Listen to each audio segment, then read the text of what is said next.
할렐루야. 지금 보신 그 영상의 제목이 뭔지 아십니까? 오늘 말씀의 제목과 같습니다. 내 마음, 그리스도의 집. 그런데 제가 이렇게 보니까 영상이 좀 길었는데 굉장히 집중해서 잘 보시네요. 한 30분짜리 영상을 준비할 걸 그랬나 싶습니다. 자, 오늘 우리 함께 나누신 하나님 말씀은 요한복음 12장 1절에서 8절까지 말씀입니다. 신약성경 요한복음 12장 1절에서 8절까지 말씀입니다.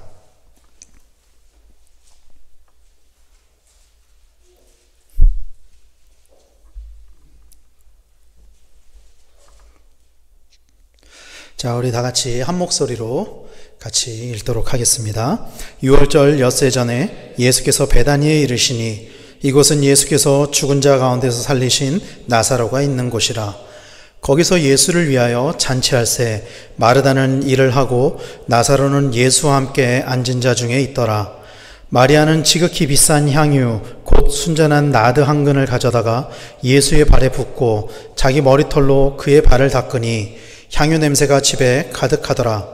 제자 중 하나로서 예수를 잡아줄 가룟 유다가 말하되 이 향유를 어찌하여 300데나리온에 팔아 가난한 자들에게 주지 아니하였느냐 하니 이렇게 말함은 가난한 자들을 생각함이 아니요 그는 도둑이라 돈 괴를 맞고 거기 넣는 것을 훔쳐 가밀어라. 예수께서 이르시되 그를 가만두어 나의 장례할 날을 위하여 그것을 간직하게 하라. 가난한 자들은 항상 너희와 함께 있거니와 나는 항상 있지 아니하리라 하시니라. 아멘. 우리 옆에 있는 분들과 다시 한번 문안할까요? 주님의 이름으로 사랑하고 축복합니다.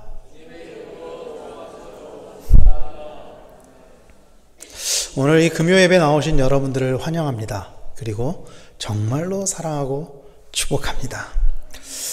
제가 어린 시절에 교회를 다녔을 때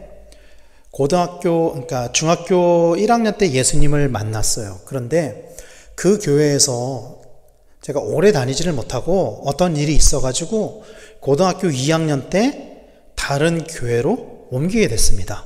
집에서 더 가까운 당시에 이제 제 친구들이 다니고 있었던 교회로 옮기게 됐어요. 그 전에 다니던 교회는 집에서 버스 타고 한 30분 이상 가야 되는 곳이었고요. 그리고 친구들이 다니는 교회가 아니라 이제 사촌 형님들이 다니는 교회였었거든요. 그래서 제가 고등학교 2학년 때 교회를 딱 옮기고 처음 저희 반을 맡으신 선생님께서 제가 딱 갔을 때 저한테 선물을 주셨어요. 그 선물이 뭐였냐 하면은 책이었습니다. 책. 그 책의 제목이 뭔지 혹시 아십니까? 내 마음 그리스도의 집입니다. 그 책의 제목이. 혹시 이 책을 보신 분 계세요? 여기에? 아주 얇은 책이에요. 두껍지 않아요. 그냥 집중해서 보면은 빨리 보면은 한 10분이면은 다 볼 것 같은 그런 소책자입니다. 영상에서 나왔던 그 내용이 다예요, 사실. 그게 답니다. 그림이 글자보다 훨씬 많고요. 한 페이지의 글자는 정말 작았어요. 한 6줄? 7줄 정도? 그렇게 글자가 써 있고 두께도 한 이 정도? 굉장히 얇은 그런 책이었어요. 그런데 이 영상을 보시면서 여러분들은 어떤 생각이 드셨는지 모르겠는데 저는 그 책을 보고 그리고 그 책의 내용이 아직까지도 기억에 남아있고 이 책을 생각할 때마다 저는 어떤 생각을 하면요. 이 책을 보면서 사실 조금 불편함이 있었어요. 이 책을 보면서. 제가 가지고 있었던 불편함은 어떤 보여주기 싫은 것들을 보여줘야만 하는 이 영상에서의 내용과 같이 내 안에 꽁꽁 숨겼던 것들을 예수님께 보여주는 것, 이것이 불편한 게 아니었어요. 저는 이 책을 보면서 또 이 책의 내용을 기억하면서 뭐가 불편했냐면은 이 책의 뉘앙스를 보면은 이 영상의 뉘앙스를 보면은 내가 예수님을 초대한 것처럼 보이는 거예요. 이게 그러니까 예수님이 손님인 것처럼 느껴지는 거죠. 예수님께서 내 안에 들어오셨다면 마땅히 예수님이 주인이셔야 하는데 내가 이 방방을 소개하고 있는 거예요. 처음 온 손님에게 집을 소개하듯이 그런 모습이 사실은 조금 저한테는 불편함이 있었어요. 보면서 당연히 예수님이 주인이어야 하는 거 아닌가? 내 안에 오셨으면, 내 마음의 집에 예수님께서 오셨으면 내가 주인의 자리를 내어놓아야 하는 것이 아닐까? 그런 생각을 한 것이죠. 자, 오늘 우리가 읽은 본문의 말씀은 사실 우리가 너무나도 잘 알고 있는 말씀이죠. 오늘 본문의 상황은요, 이렇습니다. 성경에 보면은 오늘 우리가 읽은 본문이 요한복음 12장 말씀이잖아요. 12장인데 요한복음 11장에는 우리가 너무나도 잘 알고 있는 말씀이 나와요. 어떤 이야기인지 아십니까? 예수님께서 나사로를 살리시는 장면입니다. 죽은 나사로를 살리시는 장면이 요한복음 11장에 나옵니다. 그리고 그 일로 인해서 대제사장들과 바리새인들이 공회를 소집을 해서 예수님을 죽이려고 합니다. 제가 몇 번 말씀을 통해서 말씀드렸었지만 당시에 대제사장과 장로들 또 바리새인들 이런 사람들이 모였던 그 공회, 사내들인 공회에는 사람을 재판하고 죽일 수 있는 권한이 있었어요. 당시에. 그런데 그들이 정말로 예수님을 죽이려고 모의를 한 것이죠. 그들이 예수님을 죽이려고 했던 이유를 성경은 이렇게 기록을 하고 있습니다. 요한복음 11장 48절에 만일 그를 이대로 두면 모든 사람이 그를 믿을 것이요 그리고 로마인들이 와서 우리 땅과 민족을 빼앗아 가리라 하니. 이 말씀을 한번 잘 보세요. 만일 그를 이대로 두면, 가정이죠. 그러면 어떤 일이 일어나냐면은 모든 사람이 그를 믿을 것이고 그리고 로마인들이 와서 우리 땅과 민족을 빼앗아 가리라. 이게 예수님을 잡아서 죽이려고 했던 이유예요. 그런데 제가 이 말씀을 보면서 도무지 이해가 안 되는 게 백성들이 예수님을 믿는 것과 로마인들이 땅과 민족을 빼앗는 게 도대체 무슨 상관이 있는지 저는 도무지 이해가 되지 않더라고요. 이게 어떤 연결관계가 있는지 도대체가. 어쨌든 그래서 대제사장과 바리새인들을 예수님을 죽이려고 했었고 그것을 알았던 예수님께서는 그들을 피해서 에브라임이라는 곳에서 머물다가 이제 공생의 마지막 유월절을 맞이해서 예루살렘으로 다시 오신 상황입니다. 그리고 그때 대제사장과 바리새인들은 분명히 예수가 이번 명절에 예루살렘으로 올라올 것이다. 그래서 예수님을 잡을 만반의 준비를 하고 있었어요. 요한복음 11장 56절 57절은 이렇게 이야기합니다. 그들이 예수를 찾으며 성전에 서서 서로 말하되 너희 생각에는 어떠하냐? 그가 명절에 오지 아니하겠느냐 하니 이는 대제사장과 바리새인들이 누구든지 예수 있는 곳을 알거든 신고하여 잡게 하라 명령하였음이러라. 그러니까 상황은 죽은 나사로를 살리신 그 일로 인해서 예수님은 대제사장과 바리새인들의 주목을 받게 됐고 그들이 예수님을 잡아 죽이려고 만반의 준비를 다 하고 있었던 상황인 거죠. 그리고 드디어 유월절이 돼서 명절이 돼서 예수님께서 예루살렘으로 오셨습니다. 오늘 말씀의 배경이 되는 베다니라는 곳은 예루살렘에서 불과 한 2km 정도밖에 떨어져 있지가 않아요. 그러니까 사실상 예루살렘이라고 볼 수가 있죠. 성전에 들어갔다가 나왔다가 할 수 있는 그 정도의 아주 가까운 거리였습니다.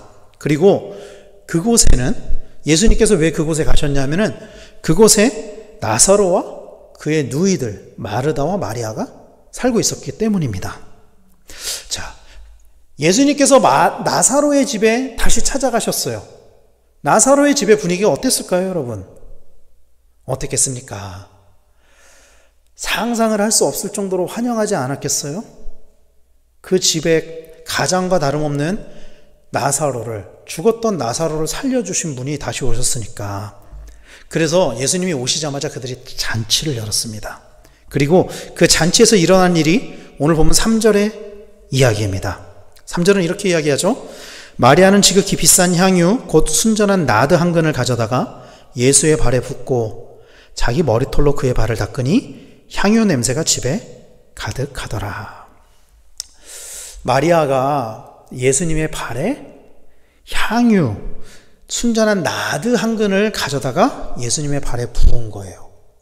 그리고 자기의 머리털로, 머리카락으로 발을 닦은 거죠. 사실 우리가 너무나도 잘 알고 있는 말씀이죠. 여기에서 이야기하는 향유는요, 여러분,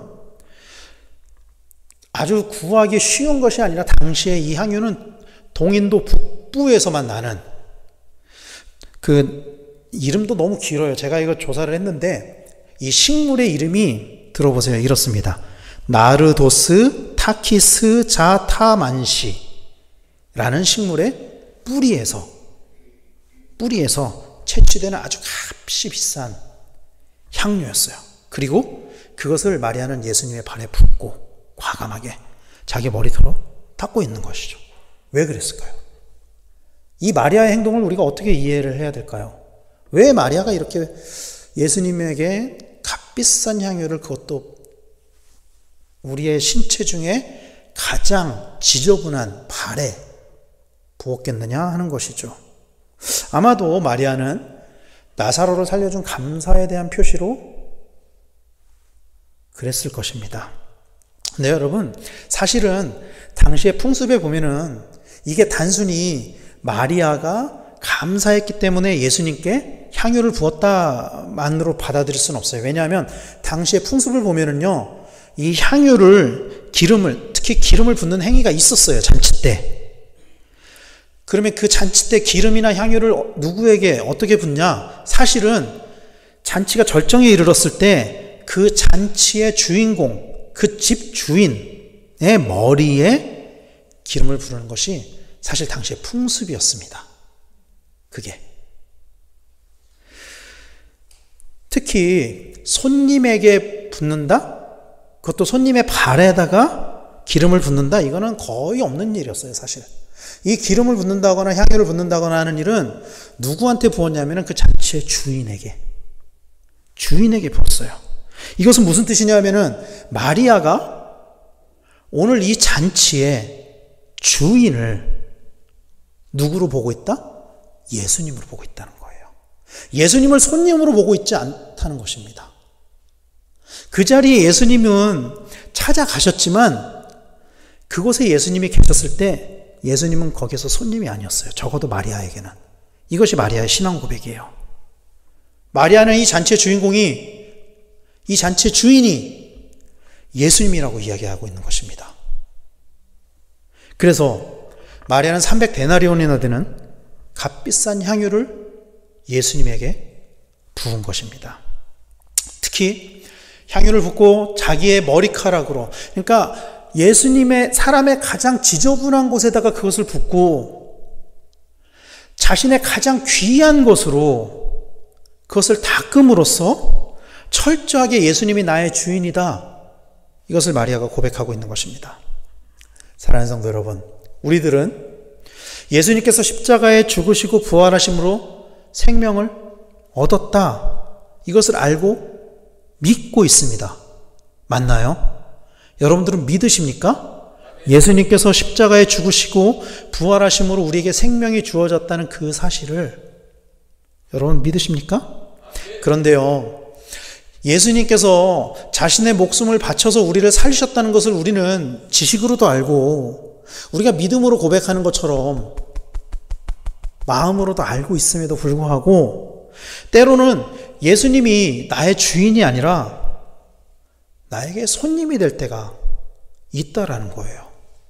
우리가 이것을 알고 믿음으로 고백함에도 불구하고 때로는 우리가 예수님을 내 삶의 주인으로 모시는 것이 아니라 여전히 내 삶에서 겉돌고 있는 손님으로 여길 때가 있다라는 것입니다. 그래서 앞에 영상에서 본 것처럼 그 내 마음 그리스도의 집이라는 영상, 또 책에서 나오는 것처럼 예수님을 손님으로 여기기 때문에 나의 깊은 곳에 있는 그것들을 사실 영상에서는 오픈하지만 사실 때로 우리는 그 마음속 깊이 있는 나의 상처, 나의 죄, 내 더러운 것들, 이런 것들을 예수님께 보여드리지 못하고 오픈하지 못하고 오히려 예수님 빨리 좀 나가주십시오.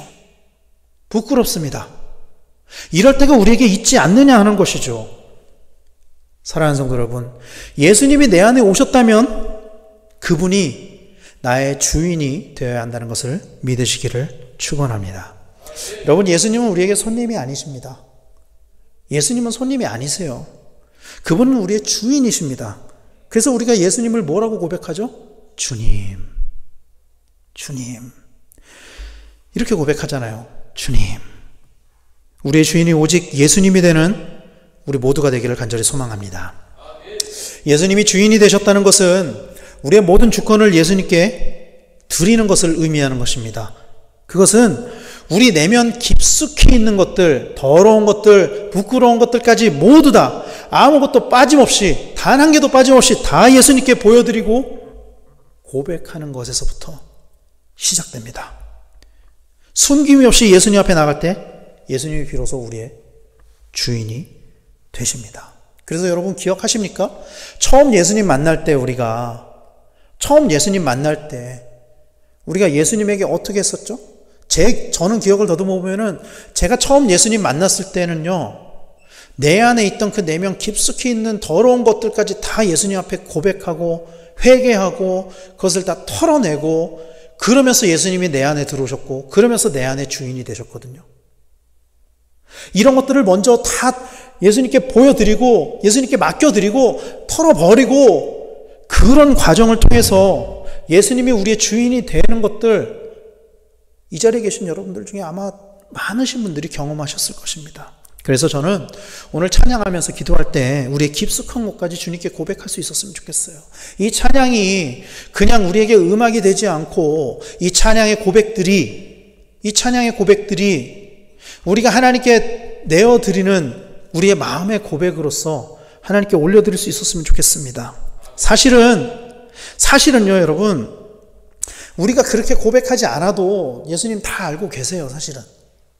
왜냐하면은 예수님은 나보다 나를 더 잘 아시거든요. 나보다 나를 더 잘 아세요. 내 머리털 개수까지도 세시는 분이라고 성경은 이야기를 하거든요. 그래서 이미 사실 예수님 다 알고 계십니다. 우리가 숨기려고 한다고 사실 숨길 수 있는 것도 아니에요. 그러나 때로는 우리가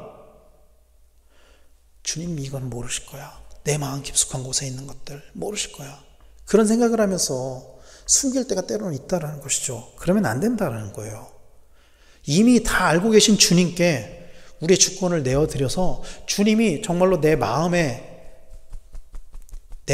집의 모든 방들을 마음대로 다 열어보시고 주님이 마음대로 버릴 것들은 다 버리실 수 있게 하는 것, 그것이 우리의 주권을 주님께 드리는 것이라는 것을 기억하시길 바랍니다.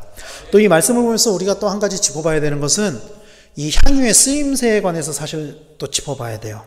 당시에 로마에서는 이 향유가 어떻게 쓰여졌냐면은 아주 귀한 손님이 방문했을 때 머리에 발라가지고 붓는 게 아니고 바르는 거예요.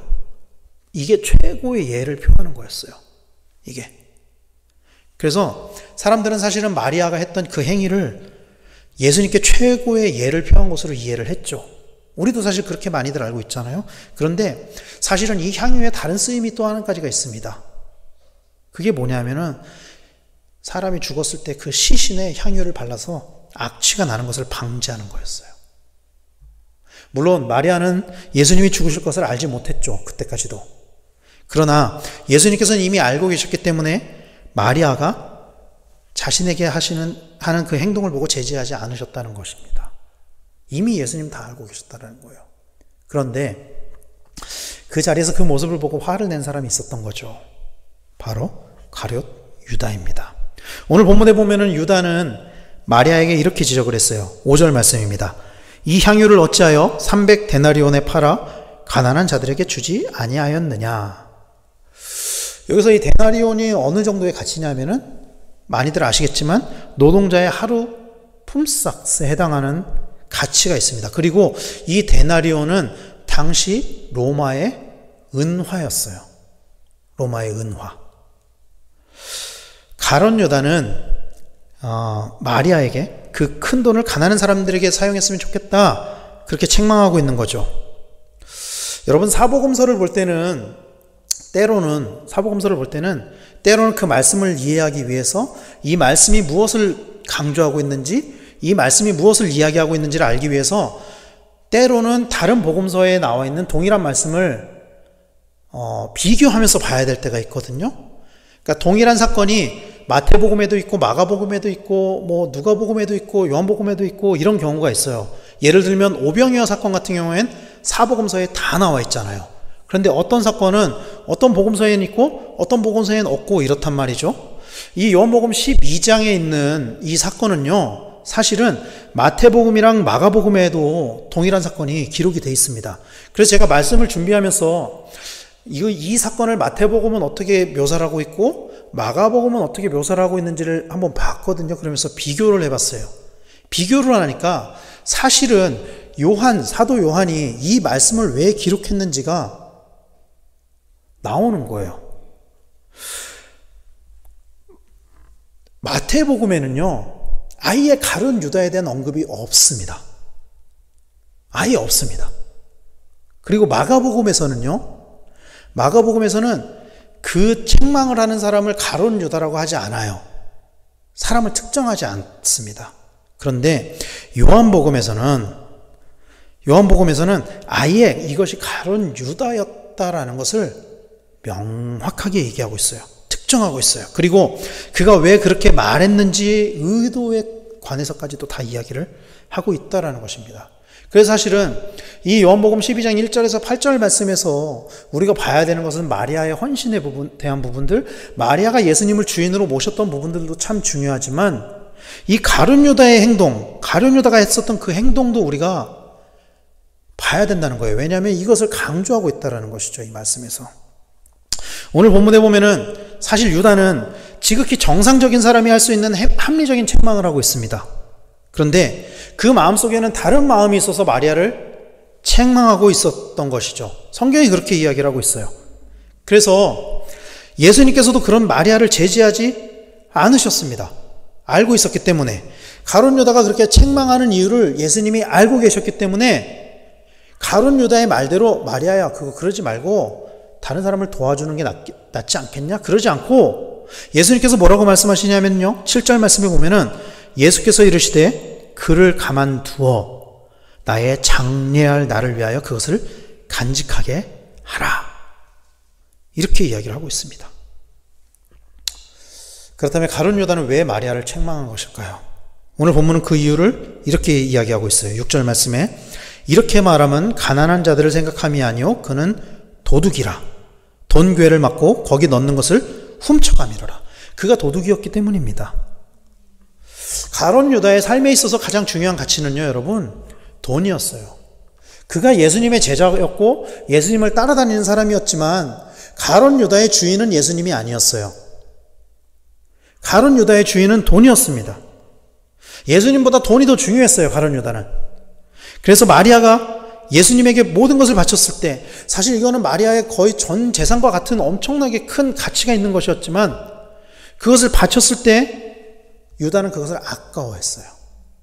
왜? 예수님이 주인이 아니었기 때문에. 예수님이 주인이었다면 그것을 아까워할 이유가 없습니다.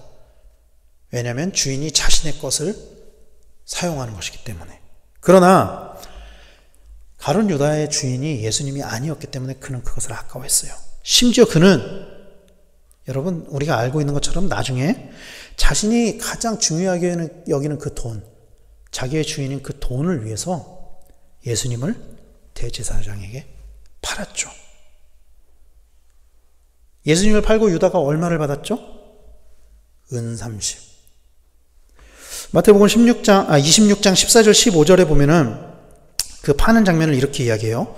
그때 12 중에 하나인 가룟 유다라는 자가 대제사장들에게 가서 말하되 내가 예수를 너에게 넘겨주리니 얼마나 주려느냐 하니 그들이 은 30을 달아주거늘. 여러분, 너무 화나지 않습니까? 이 말씀이? 왜 화가 나냐면은 가룟 유다가 예수님을 한 것 때문에도 화가 나지만 사실 더 화가 나는 것은 가룟 유다는 예수님을 위해서 300데나리온의 향유를 사용하는 것을 책망했단 말이에요. 그 향유의 가치가 300데나리온이라고 가룟 유다는 보고 있는 거거든요. 그런데 그가 예수님을 얼마에 팔았냐? 은 30에 팔았다는 거예요. 이 데나리온이 로마의 은화였거든요. 은 30에 팔았다는 거는요. 그에게 예수님의 가치는 이 향유 한 병에 10분의 1밖에 되지 않았다는 거예요. 그에게. 너무 화가 나지 않나요? 이게. 사랑하는 성도 여러분, 우리는 우리 스스로를 예수님의 제자라고 하면서 때로는 스스로 신앙생활을 아주 잘하고 있다고 생각하면서 살아갑니다. 그런데 사실은 수많은 그리스도인들이 여전히 예수님이 주인된 삶을 살아가는 것이 아니라 세상의 것들이 주인된 삶을 살아가는 모습들을 사실 심심치 않게 볼 수가 있어요. 간단한 테스트만 해도 우리의 마음을 알아볼 수 있을 것입니다. 예를 들어 볼까요?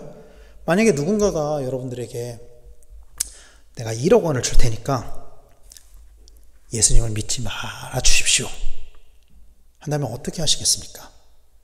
여기 있는 분들은 다 거절할 것입니다. 당연히. 근데 여러분 100억 원이면요? 더 커지면은요, 단위가? 고민되죠. 고민하시는 분들도 있을지도 몰라요. 여기 있는 분들은 안 그러시겠지만 수많은 그리스도인들이 그런 세상의 가치가 하나님 나라의 가치보다 예수님보다 더 중요하다고 여기면서 살아가고 있다는 거예요. 여러분, 나는 안 그럴 것 같죠? 우리는 안 그럴 것 같죠? 그렇지 않아요. 때로는 우리도 그렇게 살 때가 있다는 것입니다. 여러분들의 가장 소중한 사람에게 여러분들은 뭘 주기를 원하십니까? 하나님 나라입니까? 아니면 세상의 편안함입니까? 안락함입니까? 많은 그리스도인들이 나는 신앙생활을 잘하고 있어, 나는 예수님을 더 중요하게 여기면서 살아가고 있어 라고 하지만 나에게 하는 모습, 내 자녀들을 양육하는 모습, 또 내가 사랑하는 사람들을 대하는 모습, 이런 것들을 보면 때로는 그렇지 않다라는 것입니다. 앞에서는 거룩한 그리스도인인 척하면서 사실 뒤로는 예수님을 부인하는 그런 삶을 우리가 때때로 살 때가 있다라는 거예요. 그런 위선자의 삶을 때로 우리가 살 때가 있다라는 것입니다.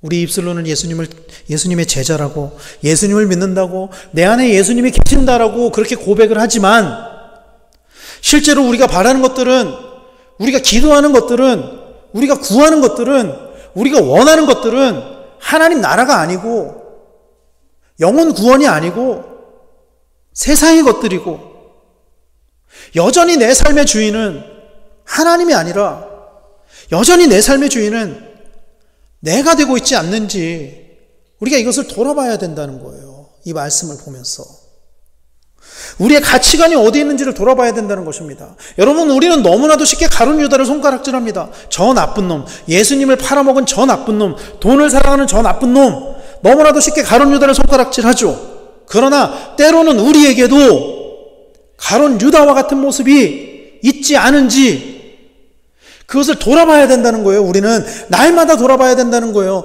오늘 내가 그렇지 않다고 해서 내일도 그렇지 않다는 보장이 없기 때문에 날마다 우리는 우리의 삶이 어디를 향해서 가고 있는지, 우리의 주인이 누가 되어져 가고 있는지 그것들을 점검하면서 살아야 된다는 것입니다. 사랑하는 성도 여러분, 우리가 그렇게 되지 않기 위해서는 전적으로 예수님이 내 인생의 주인이 되셔야 되고 내 인생의 가치관이 되어야만 한다는 것을 믿으시길 바랍니다. 이것이 전적으로 우리에게 완벽하게 이루어질 때 비로소 예수님이 내 삶의 주인이 되는 것입니다. 비로소 그때 내 마음 그리스도의 집에 오신 예수님이 손님이 아니라 예수님이 주인이 되시는 거예요. 그럴 때 비로소. 사랑하는 성도 여러분, 내 마음의 소유권을 예수님께 이전하시기를 바랍니다. 그래야 예수님이 내 안에서 온전하게 일하시게 됩니다. 이제 말씀을 마무리하면서 찬양하면서 기도하기를 원합니다. 찬양팀 준비해 주세요. 여러분, 더 이상 하나님 앞에서 가면을 쓰고 신앙생활 하지 마세요, 여러분. 우리가 아무리 숨기려고 해도, 우리가 아무리 가면을 쓰고 숨기려고 해도 하나님은 모든 것을 다 하시는 분이십니다. 우리가 아무리 숨기려고, 우리가 아무리 얘기하지 않아도 하나님은 이미 다 알고 계세요. 아무도 없다고 해서 아무도 없는 게 아니에요, 여러분. 나 혼자 있다고 해서 그곳에 나 혼자 있는 것이 아닙니다, 여러분. 며칠 전에 제가 이렇게 뭘 하다가 인터넷에서 찬양 사역자들을 검색을 하다가 아주 오래전에 한 찬양 사역자가 이제 성적으로 문제가 생겨서 타락을 해가지고 사역을 그만뒀었던 그 이야기를 다시 접하게 됐어요. 저는 그 내용을 잘 알거든요. 그때도 알고 있었고. 그런데 그래서 최근에 그분이 어떻게 하고 있나 봤더니 최근에 동경에서 목회를 하고 있는 거예요. 그래서 그런가 보다 했는데 참 안타깝게도 그때 그 상간녀였던 분과 그 여자분이 이름을 개명을 해서 같이 결혼을 결국 했고, 그러고 찬양 사역을 여전히 하고 있는 것이죠. 많은 생각이 들었습니다. 사역을 하고 있으면서도, 또 우리가 하나님을 믿는다고 하면서도, 섬긴다고 하면서도, 하나님이 내 삶의 주인이라고 고백하면서도 때로는 아무도 없는 곳에서, 때로는 사람들이 알지 못하는 곳에서 하나님도 모를 것이다 라고 생각하면서 그곳에서는 여전히 내가 주인이었고, 여전히 하나님은 손님이었고, 내가 열어주지 않으면 하나님이 들어오실 수 없는 그런 상황은 아니었는지 참 안타까운 마음이 들었었어요. 사랑하는 성도 여러분, 우리는 과연 하나님 앞에서 하나님이 주인된 삶을 살아가고 있는지 오늘 이 예배 시간에 우리 스스로를 돌아보시기를 바랍니다. 여러분들의 마음의 주인은 여러분이십니까? 아니면 예수님이십니까? 내 마음의 주인이 예수님이라고 자신 있게 고백할 수 있는 우리 모두가 되기를 간절히 소망합니다. 아무도 없을 때 여전히 내가 주인인 삶을 보면서, 아무도 없을 때 여전히 죄 가운데 있는 내 삶을 보면서 주님은 얼마나 안타까워하실까요? 이 시간에 우리가 함께 찬양하면서 우리의 모든 것들을 다 내려놓고 오직 주님만이 우리의 주인이 되어서 우리의 삶을 인도해 주시기를 바라고 구하는 그런 시간이 될 수 있었으면 좋겠습니다. 이 시간에 우리 함께 찬양하면서 기도하도록 하겠습니다.